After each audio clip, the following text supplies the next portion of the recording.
नमस्कार साथियों। जैसा कि आप सभी जानते हैं, आज प्रेमचंद का जन्म दिवस है। प्रेमचंद हमारे लिए, हमारी भाषा के लिए क्यों महत्वपूर्ण है, अगर इस नुक्ते पर हम सोचते हैं तो उनके लेखन को देखते हुए यह कहा जा सकता है कि उनके लेखन में मनुष्य की जिजीविषा और मनुष्यता की शिनाख्त उनके लेखन का मूल तत्व है। आप उनके लेखन को पढ़ते हुए वही नहीं रह जाते जो उस लेखन को पढ़ने से पूर्व थे। आपके भीतर कहीं कुछ दरकता है, कुछ टूटता है, कुछ नया बनता है और हर बार पढ़ते हुए जैसे आप पुनर्नवा होते जाते हैं।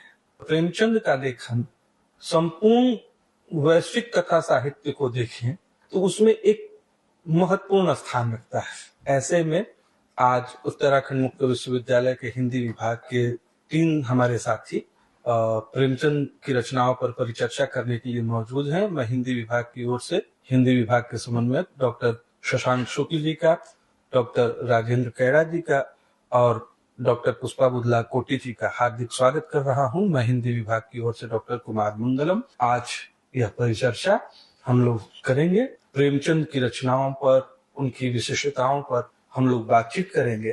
तो हम बातचीत की शुरुआत करें इससे पहले मैं अपने सहयोगी डॉक्टर पुष्पा बुधला कोटी से ये आग्रह करता हूं कि वो प्रेमचंद के बारे में 2 शब्द कहें, उसके बाद फिर हम परिचर्चा की ओर बढ़ेंगे। पुष्पा जी। सभी को मेरा नमस्कार। मुंशी प्रेमचंद हिंदी जगत के सशक्त रचनाकार। उन्होंने हिंदी उर्दू 2 भाषाओं में अपना लेखन कार्य किया है। प्रेमचंद की हर रचना में मानवता की झलक, संवेदना और संघर्ष का संदेश हमें मिलता है। जैसे उनकी एक रचना गोदान का सार मैं आपको बताऊं। गोदान का नायक होरी इसी जीवन दृष्टि का अमर प्रतीक है। किसान का सबसे बड़ा गुण उसका श्रम है। भारतीय संस्कृति ने श्रम को सदैव यज्ञ माना है। किसान उसी यज्ञ का नित्य साधक है। वह भूमि को माता मानकर अपना पोषण करता है।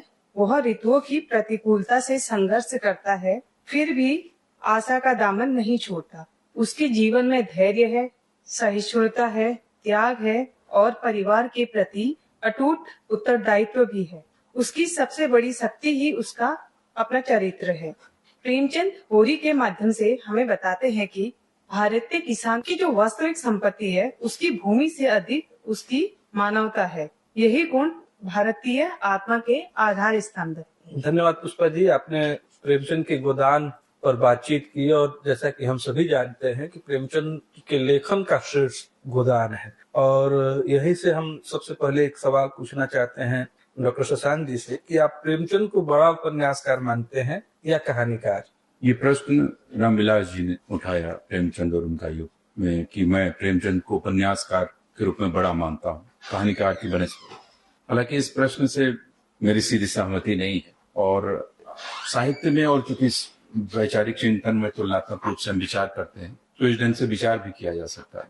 लेकिन मैं प्रेमचंद के कहानीकार रूप को भी बड़ा मानता हूँ, उपन्यासकार को। और जैसे कि रामविलास जी ने कह दिया और उन्होंने तर्क दिया कि उनकी कुछ कहानियां बहुत ज्यादा कमजोर हैं और कुछ बहुत मजबूत कहानियां। उपन्यास में भी कायाकल्प को देखेंगे तो कमजोर ही उस तरह से आप देखें तो। लेकिन मैं दोनों रूपों में प्रेमचंद की महत्ता को और उनकी मजबूती को, कहानियों के, उनकी कुछ 50 कहानियां ऐसी हैं जो विश्व की श्रेष्ठ कहानियों में शुमार की जा सकती है। बिल्कुल। किसी रचनाकार की आप कवि की 5 कविताओं को देखेंगे तो बहुत 5, 2, 3 कहानियां होती हैं जो क्लासिक बन पाती है। प्रेमचंद की इस ढंग से 50 कहानियां, तो आप किस ढंग से कह सकते हैं कि वो कहानीकार के रूप में छोटे हैं या उपन्यासकार से उनका कद छोटा है? बनस्पति अगर उनके किसी ऐसे उपन्यास की गणना आप करें जो विश्व साहित्य के उपन्यासों में शामिल किया जाए तो उसमें 1-2 ही स्थान पा पाएंगे। इसका कारण ये नहीं प्रेमचंद की महत्ता में कम कर रहा हूं, लेकिन विश्व इतिहास में, साहित्य के इतिहास में अगर मैं गणना करूं तो प्रेमचंद के गोदान, रंगभूमि जैसे कुछ क्लासिक उपन्यास हैं। मैं इस ढंग से इस पूरी बातचीत को इस प्रस्ताव में डाल रहा हूं कि उनकी कहानीकार का रूप भी बहुत बड़ा है और उपन्यासकार का रूप है, और मेरी दृष्टि में दोनों रूपों में प्रेमचंद समान महत्व के अधिकारी। जाहिर है कि प्रेमचंद का जो कथा रूप है, कथा शिल्पी रूप है, वो चाहे कहानीकार के रूप में हो या उपन्यासकार के रूप में हो, दोनों में कुछ बेहद महत्वपूर्ण रचनाएं हमारे बीच है। और एक रचनाकार जब किसी रचना में प्रवृत्त होता है तो उसका भी एक विकास का काल होता है, प्रौढ़ता आती है उसकी रचनाओं में, क्योंकि प्रेमचंद का लेखन प्रभुत मात्रा में है। और जैसा कि आप जानते हैं कि प्रेमचंद ने न सिर्फ कहानियां लिखी या उपन्यास लिखे, बल्कि उन्होंने समकालीन चिंतन भी आलेख से, वैचारिक चिंतन से और हंस के संपादकीय से एक बड़ा संसार रचा है। तो जाहिर सी बात है कि इस द्वैध में, इस विभाजन में पड़े बगैर कि वो उपन्यासकार बड़े हैं या कहानीकार बड़े हैं या चिंतक बड़े हैं, महत्वपूर्ण ये होना चाहिए कि उनकी लेखन की चिंताओं में जो सवाल आ रहे हैं, जो प्रश्न आ रहे हैं, वो कितने महत्वपूर्ण हैं। बहरहाल मैं आगे बढ़ता हूँ और आपसे ही ये सवाल कर रहा हूँ कि प्रेमचंद का जो कथेतर लेखन है, कथा से इतर का जो लेखन है, उनका वैचारिक लेखन है, उसकी विशिष्टता पर अगर आप कुछ कहेंगे तो हमारे श्रोताओं को काफी लाभ होगा। कथेतर में जैसे नाटक लिखा, लेकिन वो कथेतर का भाग नहीं। जैसे हम लोग प्राय कहानी और उपन्यासों पे चर्चा करते हैं, प्रेमचंद को इसी रूप में देखते हैं। प्रेमचंद की जो संपादकीय टिप्पणियां अखबारों के लिए जो लेख लिखते थे, उसमें प्रेमचंद का वैचारिक रूप देखने को मिलता है। और वैचारिक रूप में प्रेमचंद के जो मुख्य रूप से चीजें दिख रही हैं, वो नवजागरण की झलक है, राष्ट्रीय आंदोलन की गूंज, किसान महाजनी सभ्यता के प्रेमचंद पर बड़ा प्रसिद्ध लेख, साहित्य का उद्देश्य नाम का जो निबंध जो उन्होंने पढ़ा था प्रगतिशील लेखक संघ के अध्यक्ष उद्बोधन में। तो इस तरह के कुछ ऐसी वैचारिकी है जो प्रेमचंद के वैचारिक रूप को भी बड़ा सिद्ध करता है। और आप समझिए कि पूरे प्रगतिशील साहित्य की बुनियाद का काम प्रेमचंद का वो वक्तव्य बन जाता है। आधारभूमि सोने का समय नहीं है, बल्कि जागने का समय है, और ऐसे साहित्य की जरूरत है जो हमें जगाए और न कि सुलाए। महाजनी सभ्यता, जिसमें वो पूरी आर्थिकी तंत्र को लेकर, जमींदारी तंत्र से लेकर पूरे महाजनी तंत्र को उसके पर्दाफाश कर अपनी संपादकीय टिप्पणियों में, हालांकि इस पे बात बहुत कम हो पाती है क्योंकि उनका कहानीकार और उपन्यासकार रूप एक सामान्य पाठकों के लिए इतना लोकप्रिय रहा कि वैचारिक रूप से प्रेमचंद के इस पक्ष पर कम बात हुई है। लेकिन महत्वपूर्ण तो प्रेमचंद, देखिए वो राष्ट्रीय आंदोलन का दौर था जिसमें प्रेमचंद खुद कहते हैं कि मैं एक दो अच्छी किताबें छोड़ जाऊं, और उसका भी ध्येय राष्ट्रीय आंदोलन ही। तो इस तरह का बड़े ध्येय को लेकर वो लोग लिख रहे थे। पूरी चीजें परिवर्तित भी हो रही थी, अपने अंतर्विरोध भी थे, सामंतवाद टूट रहा था, पूंजीवाद का आगमन हो रहा था, प्रेमचंद की अपने कुछ वैचारिक अंतर्विरोध भी हैं। लेकिन उसके बावजूद प्रेमचंद का जो वैचारिकी है, जो कथेतर है, वो हंस की संपादकीय की दृष्टि से, महिलाओं के ऊपर जो उन्होंने लिखा है, जो राष्ट्रीय आंदोलन पे लिखा है, जो किसानों और पूंजीपतियों महाजनी तंत्र पर विचार किया है, इसकी दृष्टि से बहुत बड़ा, और जिसपे अभी और बात करने की जरूरत है। आज का जो समय है, साहित्य को बहुत बार विमर्श के खांचों में रख करके देखा जाता है, तो विमर्शों के इस दौर में प्रेमचंद की प्रासंगिकता को राजेंद्र जी आप कैसे देखते हैं? हम अच्छा समझे जो बात जहाँ शुक्ल जी ने छोड़ी कि प्रेमचंद ने लिखा है, बकायदा ये डॉक्यूमेंटेड है कि मेरे जीवन का ध्येय ही राष्ट्र मुक्ति। उस राष्ट्र मुक्ति, उस वक्त सभी का ध्येय राष्ट्र मुक्ति था। सबके अलग अलग संस्कार थे, सबकी अपनी अपनी प्रवृत्ति थी, सारे साहित्यकारों की। आप किसी साहित्यकार को छांट के अलग नहीं कर सकते कि ये राष्ट्रीय मुक्ति के विरोध में कोई भी बड़ा साहित्यकार में, छोटे मोटे कोई इधर उधर होंगे तो अलग। ठीक उनके समकालीन निराला है जो कह रहे हैं, देखिए निराला का नाम ही आना चाहिए। निश्चित तौर पर निराला ही उनके बगल में बैठने के हकदार हैं, क्योंकि निराला का परिप्रेक्ष्य भी उतना ही बड़ा था जितना प्रेमचंद का था। आज अगर हम प्रेमचंद के लेखन को देखेंगे तो उनका जो पहला शुरुआती जो उपन्यास 1924 में शायद लिखा है, 25 में छप के आया, रंगभूमि, उसका नायक सूरदास। उस वक्त किसी और बड़े फलक में लिखे गए उपन्यास या महाकाव्य का नायक धीरोदात्त या जो भी ये पुराने ढांचे होते थे, इसके बाहर कौन है मुझे याद नहीं है, हिंदी में तो कम से कम नहीं। प्रेमचंद पहला आदमी जो एक दलित का जो है वो नायक बनाता है और राष्ट्रीय फलक पर बिल्कुल गांधी के समकक्ष खड़ा करता है। उसकी भूमि है, अच्छी बात है, जिस पर कारखाना लग रहा है, और वो सत्याग्रह करता है, मारा जाता है भले ही, लेकिन अपनी भूमि को बचाता है। ये बिल्कुल साफ राष्ट्रीय आंदोलन का प्रतीक है कि हम अपनी भूमि पर विदेशी कारखाने को नहीं लगने देंगे। ये प्रेमचंद का विमर्श था। वहां एक खास बात आती है कि दलित विमर्श उस तरीके से, दलित नायक तो है लेकिन दलित विमर्श नहीं। ऐसा मैं इसलिए कह रहा हूं क्योंकि वो मंदिर में बैठकर भजन कीर्तन करते हैं, और जब भोज होता है उसके बाद, सूरदास की मृत्यु के बाद, तो सभी जाति के लोग उस भोज में बिना किसी हेजिटेशन के, बिना किसी संकोच के शामिल होते हैं। ये प्रेमचंद की दृष्टि थी, जिसको मैं कहता हूँ कि ये दलित विमर्श से बाहर की चीज थी, वो दलित विमर्श को नहीं पकड़ पाए। 30 के दशक तक पूरा सिनेरियो बदल जाता है। गोलबीज आंदोलन होता है, दलित जो है वो अम्बेडकर साहब के नेतृत्व में अलग से निर्वाचन सभाओं की मांग रखते हैं। गांधी यरवदा में उसका विरोध करते हैं और जैसे जैसे पुनः पैक्ट होता है और न चाहते हुए भी अम्बेडकर उसमें साइन करते। उसके बाद 30 के दशक में ही 32 के आसपास महाराष्ट्र में दलित, आपको लोग पता है कि वो मंदिरों में प्रवेश दलितों का होता है। इसके बाद जो उपन्यास आता है कर्मभूमि, उसमें प्रेमचंद दलितों की समस्याओं को वाकई उस कोण से देख रहे होते जिस कोण से देखने की जरूरत थी। वहां मंदिर में दलितों का प्रवेश निषेध है। सब लोग जब देखते हैं उन लोगों को, उन दलितों को मारा जाता है जब वो भजन में शामिल होते हैं। तो ये वो समस्या पर गहरी दृष्टि थी जो प्रेमचंद ने विकसित की। शुरू की कहानियों को आप छोड़ दीजिए, मैं 3 कहानियों का जिक्र मुझे याद आ रही है।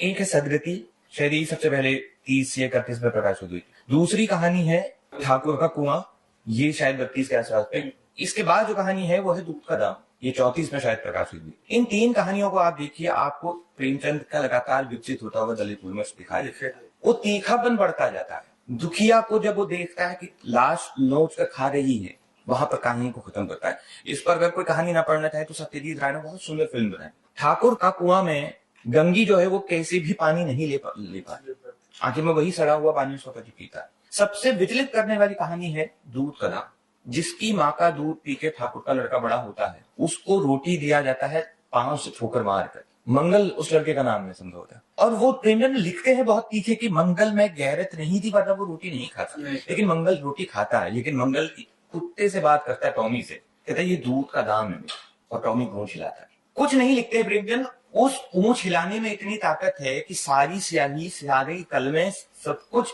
किसी साहित्यकार का परिधरे रह जाएगा कि प्रेमचंद का एक ये डायलॉग लिखना कि मंगल की बात पर कुत्ता केवल पूंछ हिलाता, क्योंकि कुत्ता भी जानता है उसकी वही हालत है जो मंगल की। प्रतिरोध करना वो भी नहीं जाऊंगा।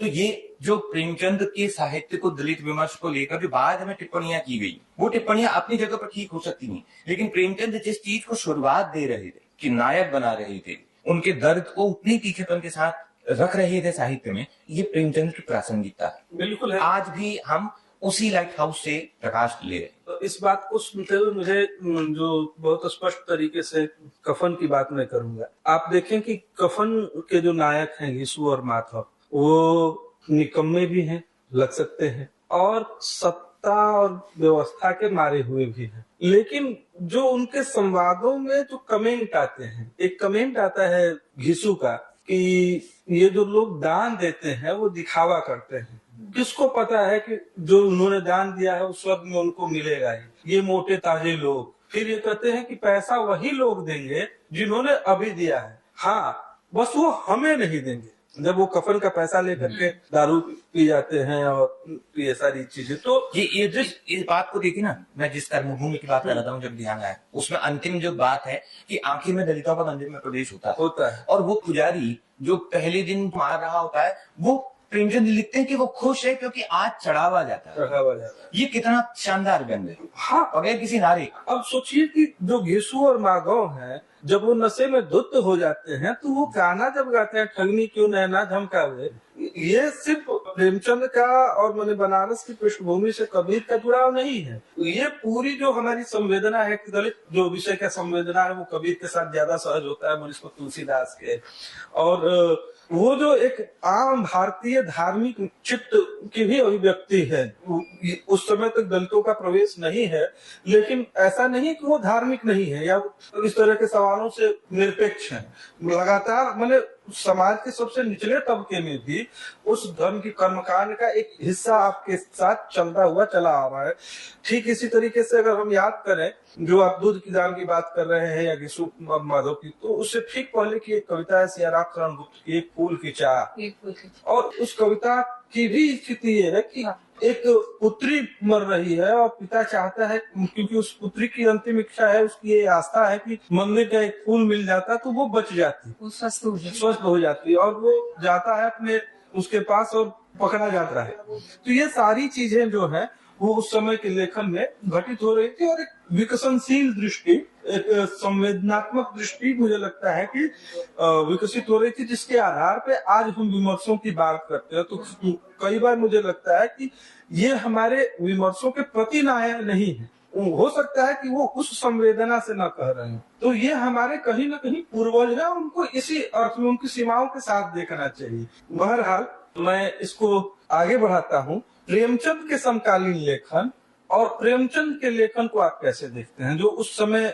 जिस और अभी आप बात कर रहे थे निराला की, प्रेमचंद के लेखन को, और क्योंकि उसी समय उसी काशी में प्रसाद लिख रहे थे, निराला लिख रहे थे और भी सारे लोग लिख रहे थे, तो इस लेखन को जो उनका समकालीन लेखन है कि क्या वजह कि एक तरफ प्रेमचंद गोदान जैसी रचनाओं को लेकर के आ रहे हैं जिसमें आदर्शवाद और यथार्थोन्मुख आदर्शवाद का रूप दिख रहा है, और दूसरी तरफ जब कामायनी की बात हो रही है या इस तरह की जो बातचीत हो रही है वो थोड़े यथार्थ से दूर निकट की ओर यात्रा करके नए सृजन को प्रस्तावित कर रहे हैं, तो इस लेखन को आप लोग कैसे देखते हैं?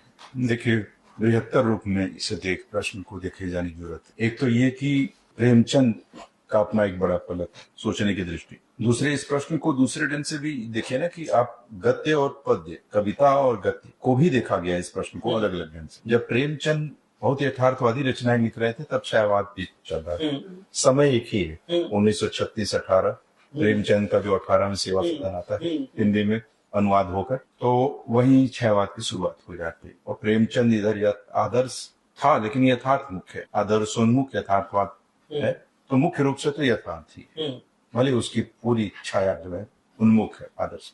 लेकिन उधर आप नवजागरण चल रहा था, प्रेम प्रकृति जागरण की इच्छा। तो अब जब कविताओं की बात आप हम करते हैं तो ये आप समझिए कि इसमें नवजागरण मुख्य है। नवजागरण यहाँ भी है लेकिन नवजागरण यहाँ थोड़ा राष्ट्रीय आंदोलन की ओर उन्मुख हो चुका है गद्य में, लेकिन कविता में नवजागरण ज्यादा प्रबल है। इसे मैं इस ढंग से स्पष्ट करना चाहता हूँ जिससे समझने में बात हो आसान। बावजूद इसके कि अगर हम तुलना करें प्रसाद से, प्रेमचंद से, निराला से, सुमितनंदन पंत से, महादेव वर्मा से, तो जैसा कि राजन जी बता रहे थे अपने पूर्व वक्तव्य में कि वो सभी उस दौर के रचनाकार जो बड़े रचनाकार हैं, वो राष्ट्रीय आंदोलन, उनके जहन में जागरण की चिंताएं स्पष्ट रूप से बसी। सबकी अलग अलग त्वरा है, सबकी अलग अलग शैली है, अलग अलग दृष्टिकोण है और देखने का अपना नजरिया है, ट्रीटमेंट का अलग तरीका है। प्रसाद जब अपनी कहानियों में आ रहे हैं तो नन्हा जादूगर और बहुत सी यथार्थवादी कहानियां गुंडा लिख रहे हैं, गुंडा भी लिख रहे हैं। तो अब इन सब के बावजूद अगर हम प्रेमचंद पर केंद्रित करते हैं, निराला भी बहुत यथार्थवादी रेखा चित्र लिख रहे हैं, गिनगो से लेके और तमाम जो एक स्त्री पर लक्ष्मा भी लिख रहे हैं, एक दलित स्त्री की बात अपने रेखा चित्र, वो बहुत यथार्थपूर्ण है, वहां आदर्श कम है, यथार्थ की गहरी पीड़ाएं हैं। तो उस दौर के बहुत समकालीन जो है जैनेन्द्र भी आ रहे हैं और अज्ञे भी आ रहे हैं जो राष्ट्रीय आंदोलन से कहीं जोड़े हुए हैं। यशपाल की कहानियां भी आने लगी हैं प्रेमचंद के आसपास। इन सब के बावजूद जो प्रेमचंद जो काम करते हैं और जो कि हम लोग प्रेमचंद को केंद्रित करके बात कर रहे हैं, वो ये है कि सभी अपने दौर से अपनी भूमिकाओं का निर्वहन करते हैं। लेकिन होता यह है कि आप इतने बड़े विराट फलक में राष्ट्रीय आंदोलन और स्वतंत्रता आंदोलन, मुक्ति की आकांक्षा, नवजागरण सब साथ साथ चल रहे हैं। इतने बड़े विराट फलक में कोई एक व्यक्ति अपनी भूमिका का थोड़ा सा ज्यादा निर्वहन कर लेता है, वो जनता के थोड़ा सा ज्यादा करीब चला जाता है, उसके पात्र थोड़े ज्यादा हमारे आसपास के करीब लगने लगता है, वो थोड़ा किसानों के पास चला जाता है, मजदूरों के पास चला जाता है, कामकाजी स्त्रियों और उनकी पीड़ाओं को देख लेता है। प्रेमचंद ये काम थोड़ा दूसरे के अपेक्षा थोड़े बेहतर ढंग से करते हैं। निराला शायद अगर कथाकार के रूप में होते तो निराला भी शायद ऐसे ही कुछ चित्र, ऐसे ही कुछ पात्र ज्यादा देते, क्योंकि वो कवि रूप में उनकी त्वरा ज्यादा थी या मुख्य रूप से कवि थे। या प्रसाद को भी मैं मुख्य रूप से कवि ही मानता हूँ और थे भी, कहानियां भले उन्होंने सब लिखी लेकिन मूल रूप से कवि थे। कवि का जो अपना दृष्टिकोण है किसी चीज को देखने का वो बहुत सूक्ष्म होता है। तो अगर आपकी बातचीत को समेटे तो ये कहे कि चूंकि समय एक है और सबकी चिंताओं में नवजागरण और भारतीय स्वाधीनता आंदोलन है, तो कमोबेश इनके स्वर एक जैसे हैं। सर आप? हाँ नहीं, ये बिल्कुल सही बात है, लेकिन वो कौन जो प्रेमचंद को बाकियों से अलग करता है, वो कौन क्या है? प्रसाद के साथ उनकी तुलना कीजिए, बाद के लोगों का अज्ञे और किला चंजो से लोगों को प्रसाद के साथ देखिए, निराला के साथ देखिए, उससे पहले के नवजागरण के लोगों को देखिए, मैथिली शरण गुप्त भारत की आवाज थे, भारत भारती देशभक्ति लिखी, लेकिन उनका दायरा सिमटते सिमटते कहाँ आ गया और प्रेमचंद का दायरा फैलते फैलते कहाँ तक गया? प्रेमचंद का दायरा फैलते फैलते हीरा मोती तक गया। शायद वो हिंदी की पहली कहानी होगी जो जानवरों पर लिखी गई। सैलानी बंदर है, कुत्ते की राम कहानी, प्रेमचंद वहां तक गई जहां किसी ने सोचा नहीं था कि यहाँ तक कहानी जाएगी। और ऐसे ही प्रेमचंद और प्रसाद के निबंधों की तुलना की, वो वेद की तरफ जा रहे हैं, देवरात को खोज रहे हैं, इंद्र को खोज रहे हैं। वो 1936 में आवाज बन रहे हैं भारत की प्रगतिशीलता की। ये वाइडनेस थी प्रेमचंद। मैं किसी का महत्व कम नहीं कर रहा हूँ, लेकिन प्रेमचंद का महत्व लगातार बढ़ना चाहिए, क्योंकि वो कोने अंतरे जहाँ प्रकाश जा नहीं रहा था, प्रेमचंद वहाँ टॉर्च फेंक सकता। तो समकालीन प्रश्नों से ज्यादा बहुत बुद्धिमान। ज्यादा। ये तो ठीक है, लेकिन कई बार ये भी तो हो सकता है ना कि जब हमारे पास समस्या बड़ी होती है तो हम पीछे से ताकत देने की कोशिश करते हैं। जैसे राम की शक्ति पूजा का वो हिस्सा याद कीजिए कि ऐसे घन अंधकार क्षण में जैसे विद्युत जागृत तुम्हारी का क्षण। तो क्या प्रसाद का पीछे देखना या पीछे की ओर जाना, या फिर बाद के दिनों में रामविलास जी जैसे बिल्कुल प्रगतिशील और प्रतिबद्ध आलोचक का ऋग्वेद की तरफ लौटना, जिसमें नामवर जी ने एक निबंध लिखा इतिहास की 100 साधना। हालांकि जिस चिंता को रामविलास जी कहते रहे वो आज बहुत भयावह रूप में हमारे सामने मौजूद है। तो क्या ये पीछे जाना बुरा है? नहीं, पीछे जाना बुरा नहीं है। बुरा ये है कि पीछे से वापस आना मुश्किल हो जाता है। जिस निबंध का आपने जिक्र किया उसमें उन्होंने एक संस्मरण सुनाया है कि उदय नारायण तिवारी वहां बैठे हुए थे और उदय नारायण तिवारी वक्तव्य दे रहे थे और हिंदी भाषा के इतिहास को लेकर वो वेदों तक गए, लेकिन वापस लोग आने का 1.5 घंटा हो गया, वो दूर तक नहीं है। तो वहां पर टिप्पणी की कि भाई इतने दूर जाओगे तो वापस आने में कितना समय लगेगा, आप दूर जाइए। वापस आने में रामविलास जी की जिंदगी चली गई, वापस नहीं आ पाए समकालीन प्रश्नों पर। ऑब्वियसली हम अपनी जातीय चेतना को नहीं खोज सकते, लेकिन केवल लौट कर अगर जातीय चेतना पर ही जाएंगे तो फिर जैसे प्रसाद वापस समकाल पर नहीं आ पाए वैसे ही और लोग भी नहीं आते। तो बहरहाल इस बातचीत को समेटते हैं और 2 बहुत फौरी सवाल आप लोगों से करते हैं। अगर प्रेमचंद आज भी प्रासंगिक है, यानी प्रेमचंद की कोई प्रासंगिकता बनती है, तो ये उनके कथा साहित्य की महत्व को दर्शाता है या हमारी व्यवस्था की अक्षमता को? बहुत कम शब्दों में जवाब मैं आप लोगों से चाहूंगा। आपका सवाल जवाब है खुद बिल्कुल वही बात है कि प्रेमचंद अपने पूरे तीखेपन के साथ आज भी मौजूद हैं, प्रासंगिक होते जा रहे हैं। स्त्री समस्या को लेकर हम वापस प्रेमचंद की तरफ जा रहे हैं, दलित समस्या को लेकर हम वापस प्रेमचंद की तरफ को जा रहे हैं, किसानों की समस्या को लेकर, भूमिहीनों की समस्याओं को लेकर हम अगर प्रेमचंद की तरफ वापस लौट रहे हैं तो समस्याएं न केवल बनी है बल्कि और ज्यादा विकराल भी वैसे प्रेमचंद की ज्यादा प्रासंगिक बने हुए हैं। प्रेमचंद के लेखन से अगर आज भी कुछ पढ़ना हो तो तीनों लोग बताइए एक एक करके कि एक कोई चीज अगर पढ़ना हो तो आप लोगों के हिसाब से क्या होगा सजेशन? कथा साहित्य मुझे नहीं लगता कि कुछ बहुत ज्यादा छूटा है मेरा। निबंध फिर से पढ़ना चाहूंगा ना, मैं उपन्यास पढ़ना चाहूँ। चलिए, और एक अंतिम सवाल, प्रेमचंद अगर आज होते तो वो किन मुद्दों पर लिख रहे हैं? निश्चित तौर पर किसान महाजनी सभ्यता को बदलते कथा साहित्य में ऐसा वो भी हो सकता है बदलते समय में, और नए तरह के जो प्रश्न हो गए हैं समाज के, क्योंकि ज्यादा जटिलताएं थी, स्त्री पुरुष का संबंध ज्यादा विकराल जटिल, परिवार के अलग हो जाओ उस समय लिख रहे थे, अब थोड़े और ज्यादा। तो बहुत सी नई तरह की समस्याएं हो गई, शहरी जीवन की समस्याएं भी बहुत अलग तरह की हो गई है, बेरोजगारी की समस्या है, बहुत सी ऐसी समस्याएं, सांप्रदायिकता दूसरे रूप में आ गई, राष्ट्रवाद अपने दूसरे रूप में आ चुका है। तो बहुत सी ऐसे प्रश्न नए बनते रहे, तो प्रेमचंद निश्चित रूप से इन प्रश्नों पर उसका जी बिल्कुल सर, सही। ऐसी जैसे शुरुआत में उन्होंने आदर्श मुखी मतलब आदर्श रचनाएं लिखी, उसके बाद वो यथार्थ वाली रचनाओं पर आ गए।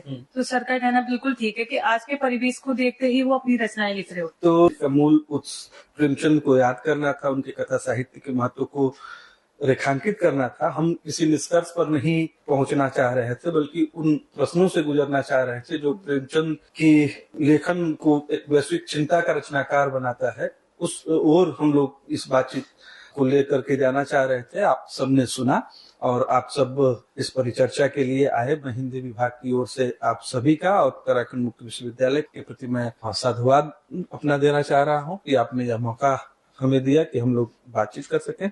बहुत बहुत धन्यवाद। धन्यवाद। धन्यवाद।